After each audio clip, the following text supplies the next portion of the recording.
بسم اللہ الرحمن الرحیم۔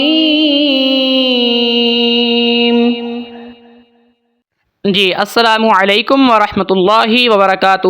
امید کرتا ہوں اللہ تعالیٰ کی رحمت کے ساتھ آپ سب خیر و عافیت سے ہوں گے۔ آج کا ہمارا ٹاپک ہے قلقلہ کرنے کے 3 مختلف طریقے کون کون سے ہیں۔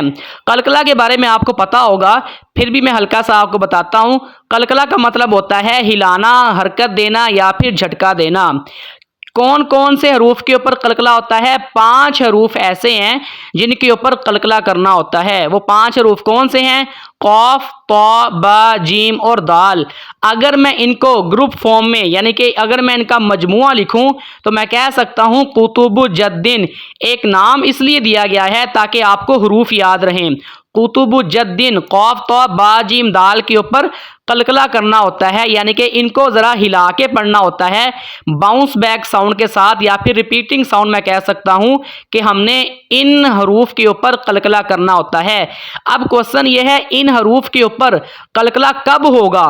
جب ان حروف پر اگر جزم آ جاتی ہے، جزم کا مطلب ہے سکون، اگر ان حروف کے اوپر جزم آ جائے یا پھر اگر ان حروف کے اوپر وقف ہو تو قلقلہ ہوتا ہے۔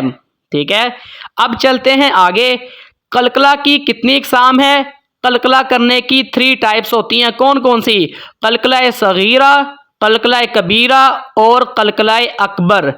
اگر میں اس کو انگلش میں لکھوں تو میں کہہ سکتا ہوں ویک قلقلہ اور اسٹرانگ قلقلہ اور اسٹرانگیسٹ قلقلہ، چھوٹا قلقلہ، بڑا قلقلہ اور بہت بڑا قلقلہ آپ کہہ سکتے ہیں آسان الفاظ میں۔ سب سے پہلے بات کرتے ہیں قلقلہ صغیرہ کی، چھوٹا قلقلہ۔ جب بھی حروف قلقلہ کے اوپر جزم آ جاتی ہے تو وہاں پر جو ہم جھٹکا دیتے ہیں، وہاں پر جو ہم ہلاتے ہیں، اس کو ہم بولتے ہیں قلقلہ صغیرہ۔ اگر حروف قلقلہ کے اوپر جزم آ جائے تو قلقلہ صغیرہ ہوتا ہے۔ جیسے کہ یہ مثال میں آپ کو دوں گا، یہاں پر دیکھیں وَلَقَدْ، دال جو ہے وہ حروف قلقلہ میں سے ہے۔ قاف، طا، با، جیم اور دال، دال کے اوپر جزم آ گئی ہے تو دال کی آواز کو میں ہلاؤں گا۔ وَلَقَدْ، د، یہاں پر جو د کی آواز آپ کو اضافی آئے گی یہ ہوتا ہے قلقلہ۔ وَلَقَدْ آتَيْنَا، وَلَقَدْ، د، یہ ہوتا ہے چھوٹا قلقلہ۔ جب بھی حروف قلقلہ کے اوپر جزم آ جائے تو ہلکا سا اس کو ہلانا ہوتا ہے، قلقلہ کرنا ہوتا ہے۔ جیسے میں پڑھوں گا وَلَقَدْ آتَيْنَا، وَلَقَدْ۔ ٹھیک ہے، ایک اور مثال دیکھیں، من قبلی، قبلی، تو یہاں پر بھی میں با کو ہلکا سا ہلا رہا ہوں۔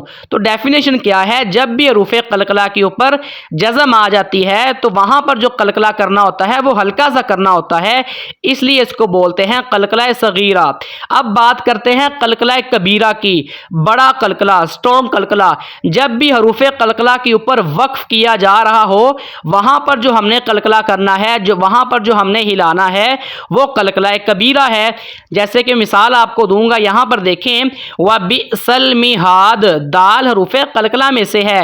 اب یہاں پر میں دال کو ہلاؤں گا تھوڑا سا زیادہ کر کے، یہاں پر جو میں قلقلہ کروں گا تھوڑا سا زیادہ کروں گا، وَبِئْسَ الْمِہَادُ، وَبِئْسَ الْمِہَادُ۔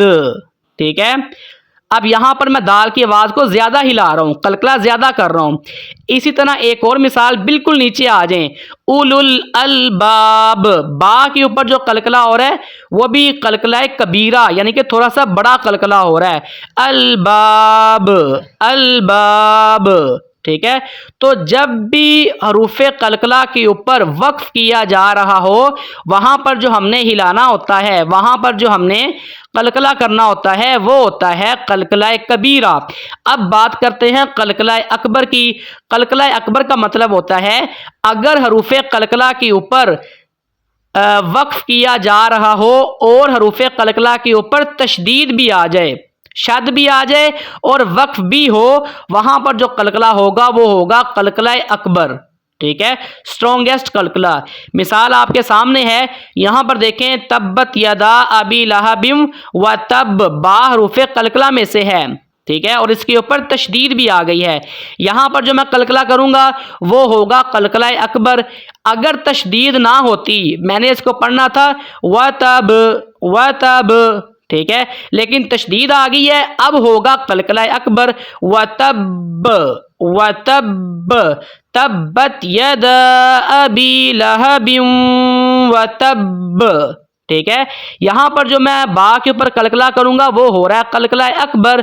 اسی طرح ایک اور مثال دیکھیں، سورۃ النبا کے اندر آپ کو مثال ملے گی، ذالک الیوم الحق، قاف کے اوپر تشدید ہے، تو یہاں پر جو میں اس کے اوپر میں وقف کروں گا تو میں کروں گا قلقلہ کبیر، قلقلہ اکبر، جیسے کہ میں اس کو پڑھوں گا، ذالک الیوم الحق، حق، اگر تشدید نہ ہوتی میں نے پڑھنا تھا ذالک الیوم الحق، حق، ٹھیک ہے، لیکن تشدید بھی ہے، ذالک الیوم الحق، ٹھیک ہے، تو جب بھی قرآن پاک کے اندر حروف قلقلہ کے اوپر تشدید آ جائے اور وقف بھی ہو رہا ہو، وہاں پر جو ہم نے ہلانا ہوتا ہے، وہاں پر جو ہم نے قلقلہ کرنا ہوتا ہے وہ ہوتا ہے قلقلہ اکبر۔ کلیئر ہو گیا ہے؟ تو جب بھی حروف قلقلہ دیکھیں اور قلقلہ اگر کرنا ہوتا ہے تو آپ نے دیکھنا ہے قلقلہ صغیرہ کرنا ہے، قلقلہ کبیرہ یا پھر قلقلہ اکبر کرنا ہے، ہر جگہ ایک طرح کا قلقلہ نہیں کیا جا سکتا، ٹھیک ہے۔ اللہ تعالی ہمارا حامی و ناصر ہو۔ السلام علیکم ورحمۃ اللہ وبرکاتہ۔